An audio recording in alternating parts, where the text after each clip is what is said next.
Toply this evening, the monsoons have turned into turbo mode this July across many parts of India.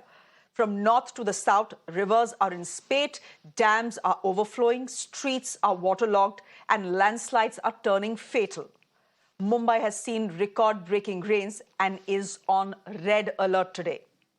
Monsoons have aggravated in Maharashtra and Telangana, but we are starting with Telangana, from where we are getting some fairly dramatic pictures. In Telangana, 9 districts are on red alert today. Incessant rainfall has caused flooding in several villages in the Kolhapur region. Those visuals on your screens are from one such village where a woman was swept away while crossing a flooded area. You can see a group of women on your screens trying to cross the area as the water is raging and continuing to flow. This woman in a green sari loses her grip and then is washed away by the strong current in the water. And let's get you some pictures from Narayanpet as well. Again, a village in Telangana. A family of crocodiles, there you see them, was washed down the Krishna river that is overflowing because of heavy rains. These mighty crocodiles were resting near the village when the residents chased them back into the river. So those are pictures that are coming into us again from Telangana, where you have those crocodiles being forced into the river once again. As you can see, the river is overflowing. Another set of pictures we are getting, and what you will see is not a waterfall, it's a dam in Telangana. The Kadam Dam project has turned into a danger zone and is overflowing with flood waters, as you can see. The German imported dam gates have malfunctioned and are not opening to downlift the water. The storage capacity of the dam has been exhausted after receiving a record inflow of nearly 3 lakh cusecs of water. And now this is the situation where a threat of a flash flood is looming. At least 7,000 people are being relocated to relief camps. A red alert has been sounded for the entire state of Telangana. What's noteworthy, however, is the fact that this was the same situation in the dam last year as well, and clearly no lessons have been learned. And these are not scenes from a tier 2 city that has been flooded. This is a national highway that connects Telangana and Chhattisgarh via Hyderabad. 80 tourists who were stranded at Telangana's Muthyalela Dhara waterfall were rescued this morning. The tourists were on an adventure trip to witness the waterfall yesterday, but were trapped in the forest in the evening because of the sudden surge in the water levels in the stream. As I said, they have finally been rescued. Okay, from Telangana, we are shifting our focus now to Maharashtra, where monsoons have aggravated. Maximum city Mumbai has seen record-breaking rains in the last 24 hours. Yesterday was the wettest July day in its history. Today, once again, flooding has resulted in traffic congestion on key roads. BMC officials have advised people to stay indoors as a precautionary measure. 13 NDRF teams are deployed in various districts of Maharashtra. The Met Department has issued a red alert for the city and its suburbs today. The next 4 to 5 hours are set to be crucial for the city as heavy rainfall will continue to lash the city. The city has already witnessed its wettest July in recent years. The financial capital has reported a super monsoon this year, with Mumbai recording nearly 1,600 mm of rain against the annual average of 920 mm. Now take a look at the pictures that are coming to us from Vihar Lake. But before that, a quick look at what exactly is happening in Mumbai. Monsoon mayhem is being witnessed in the financial capital of India, and we are reporting from Marine Lines. In fact, this is considered to be one of the posh locality of Mumbai, but in rain fury, it doesn't seem so, and all thanks to the civic body BMC. The Nala Safai has not been done on time. This is what the commuters, the citizens have to claim when they suffer from these waterlogged places. And here we are showing you the visuals from south of Mumbai. This is Marine Lines, and as far as my camera lens can go, one can only find enough inundated places due to torrential rain. With this, one can be, one can see that how difficult it is to identify the roads, the footpath, whether the drain system is there or not. So entirely it makes a very challenging situation for commuters to travel across the places where it is entirely waterlogged. In fact, the vehicles are finding it at most difficult to travel through the patches, and there are several key places where the situation prevails the same. Well, today is red alert in the city of Mumbai for rains, and Mumbai rains and potholes goes hand in hand. Right now from the place I'm reporting is Eastern Express Highway, an important connectivity in the suburbs and the city. What we can see over here is potholes has surfaced. Important connectivity of Mumbai main highway, Eastern Express Highway, and what we can see is pothole-ridden roads. You can see in the visuals as well as people are suffering, bikers are suffering. They are trying to dodge that. You just saw in the visual how that person was tripping in that particular pothole. It is very difficult for people to travel from such pothole-ridden roads. Now, let's quickly take you to some pictures that are coming to us from Vihar Lake, which is one of the 7 lakes that supplies water to Mumbai. This lake is overflowing. Pictures on your screens. After Tulsi and Tansa Lake, now the overflow of the Vihar Lake is raising concerns for Mumbaikars. Civic body officials and cops are monitoring the situation so that no lives are put at risk. My colleague Shivani is there getting us this report. Vihar Lake is one of those 7 lakes which provides the drinking water to entire Mumbai city. And as you can see, the water level has quite increased. Constant rains have affected this particular lake. From past 1 o'clock, we are witnessing that overflowing of this water has taken place. And in fact, not only that the red alert has been issued, but people have been asked and requested to not come at this very particular area. This will entirely affect a lot of Adivasis Padas. Those are there located in Mumbai's RA colony. Okay, let's now turn our focus to Kolhapur, which continues to be very tense. The region has been battered by heavy rains this week, leading to water levels in the Panchganga River crossing the warning mark.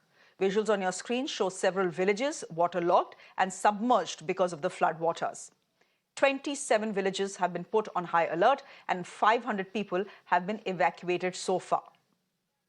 Residents of at least 6 villages located on the river banks have been asked to shift to safer areas. The flooding in most parts of Kolhapur increased after 5 gates of the Radha Nagari Dam were opened, leading to a discharge of over 7,000 cusecs of water.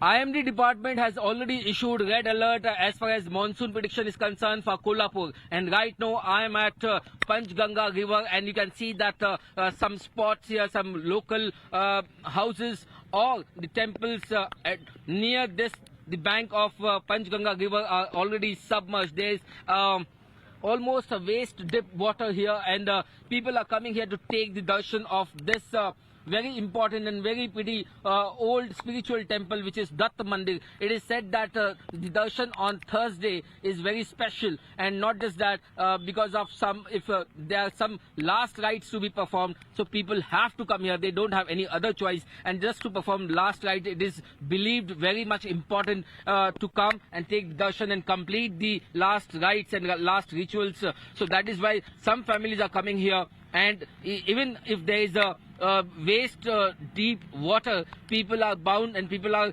coming here. You can also see that there are some houses which are already submerged, and the people have been already relocated to a safer zone. About 500 such families have been shifted to safer zone. This water level has increased only because the Radha Nagari Dam water is released. About more than 60,000 cubic water is released from the Radha Nagari Dam, and there is a continuous rain happening in Kolhapur city, because of which which the water level is increasing inch by inch. And now it is also predicted that if it continues to rain like this, more trouble is likely to be faced by the residents of Kolhapur. So administration is working on their side. They are taking all the precautions, but at the same time, we've seen that some people have already vacated their houses, but some are still reluctant to do so, and that is where the search and rescue may come in picture later. But right now, I am reporting from ground zero, and you can see that this temple is already underwater, and even after that, people are coming here to take the darshan, and we are told that there was some urgency at some families because they wanted to perform some last rituals because someone in their family died, and because of that they don't have any other choice. They had to come here and take the darshan of this Datta Mandir, which is believed to be very much important in such scenario, and that is why people were out here. But it is it is a waist deep water here, and I'm told once you go ahead, the water may come up to your shoulders. So this is the visual in Kolhapur, and the next few hours could be crucial for this city. Okay, on to Nagpur, again in Maharashtra, where monsoons have made a big comeback after receiving record rainfall in the last 12 hours. On your screens are visuals of the Amba Zari Lake, which has been overflowing as the city braces for more heavy rainfall. Key roads have been waterlogged as well. From Maharashtra, let's now move our focus to Rajasthan, where moderate to heavy rainfall has been reported in Jaipur, in Bikaner, in Alwar, and in Sikar as well. In Bikaner particularly, the rains have led to a flash flood-like situation. On your screens are visuals of a man who was being swept away in the current, but is fortunately saved by some good folk there. There were similar scenes that were unfolding in Udaipur as well. Two young men were stuck on a bridge in Morvania while trying to cross the bridge on their motorcycle as the river swelled and overflowed due to torrential rains. Just take a look at that. They were later rescued by civil defense with the help of a hydraulic crane.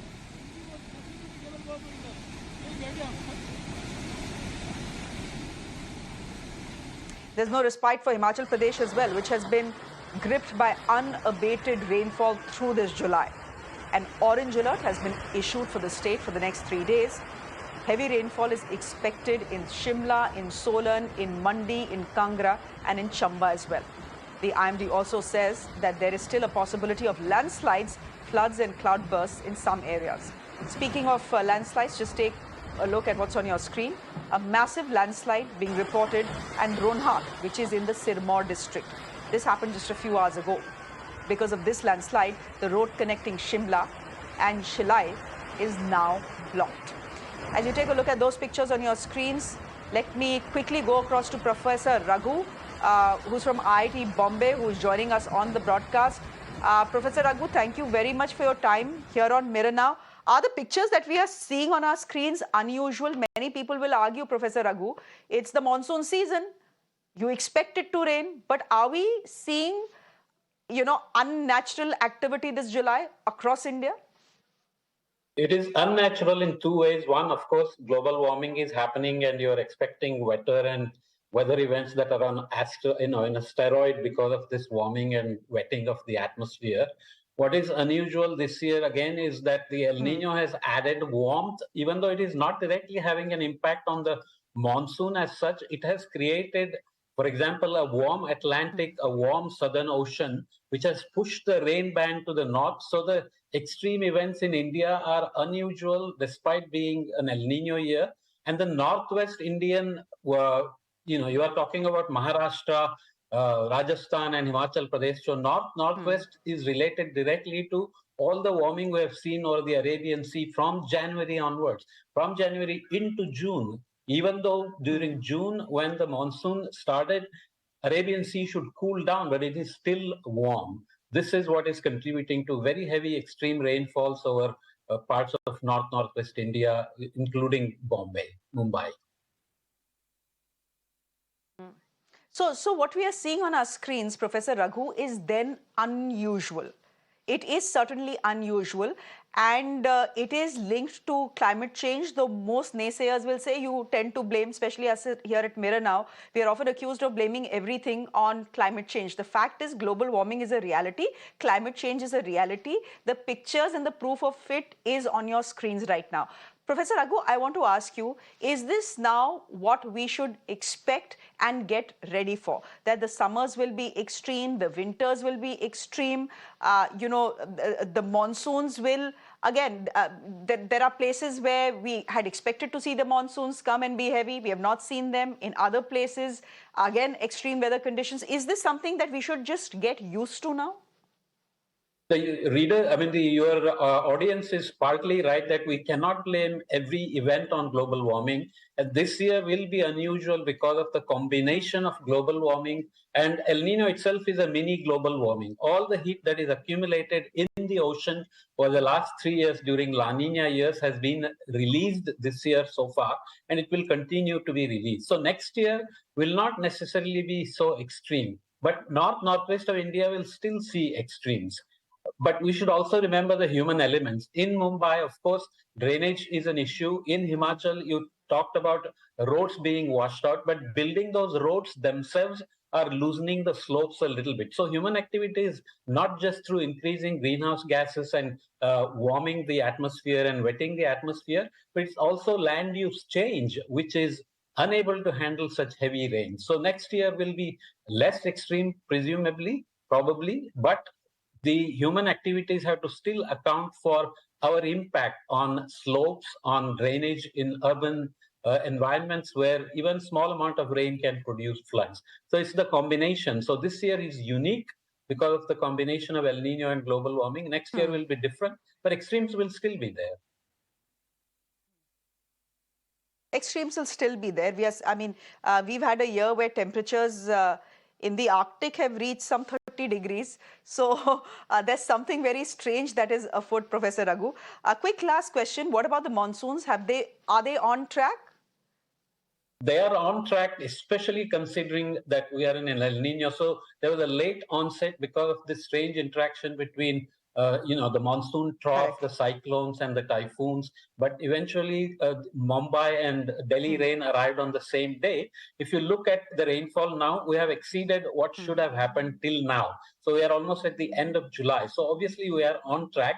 I don't expect August to be any sudden drought. And Arctic warming that you mentioned, in fact, produces late season extremes, maybe even into September and October. So we may end up, in fact, having a little bit of an excess year, but, one has to just hope for the best and prepare for the worst in these cases. So are you telling me that August, September, possibly October, Professor Raghu, we will continue to see rainfall, not as heavy, of course, but we will continue to see rainfall because the monsoon will extend itself. Is that what you're saying, sir? Yes, because right now, if you look at the rainfall pattern, even though northwest and much of central India is getting either normal or above normal rain, if you look at Uttar Pradesh, Bihar, Jharkhand, Odisha, West Bengal, even parts of northeast, there is deficient rain, which was similar pattern last year, and this is related to global warming. That deficiency is there. But what has changed is that last October, if you include first 2 weeks of rain, that remember Delhi got lots of floods late in the season last year. So that deficit got wiped out. So now we have to watch if that deficit will again get wiped out by the extended monsoon. So we are just kind of merging the southwest monsoon into northeast monsoon in many regions. And this again is likely to happen, especially because of the Arctic warming. Okay, but this year is an unusual year, as you put it, Professor Raghu. So we'll leave it there. Thank you very much. Thank you very much for joining us here on Mirror Now and explaining to us why we are seeing what we are seeing on our screens. Thank you very much.